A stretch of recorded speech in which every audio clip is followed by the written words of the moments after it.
gently gathered the pieces that had scattered across the subway platform. She kneeled, just so, as if prostrating, and cradled her collection to keep it from falling out. Her head hung like a mobile, and constellations spun in her eyes. Her posture spoke of sacrifice. Children watched her circle the station. As the next train rushed by, it blew her lighter pieces away, and her heart felt heavier when she put it back together. Gently locking her ribcage, she walked on to the next train. He tossed his over his shoulder as he ran away. He'd been feeling depleted, and that was the last provision he'd saved. Most days, he smiled at strangers, his only remedy for an aching conscience.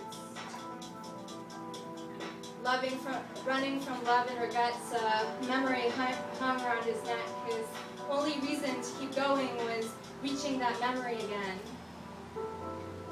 He looked over his shoulder to make sure she was okay, his gaze defying the direction of his motion, and was surprised to find she'd already walked away. He ran on to the next train. What turbulence their meeting had caused was soon quieted, then revived by the next arrival of appointments, deadlines, and nowhere else to go.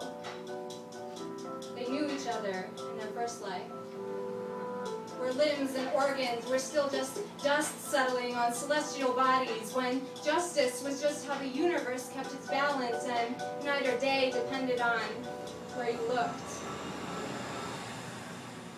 Children ran to the guardrails and teased the conductors with their freedom. Parents held their hands, reassuring their children that they needed them, and trains circled the station.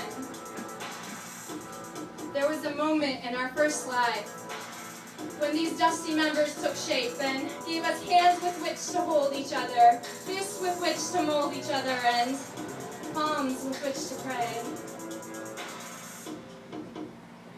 One child saw them meet and part ways, let go of his fingers,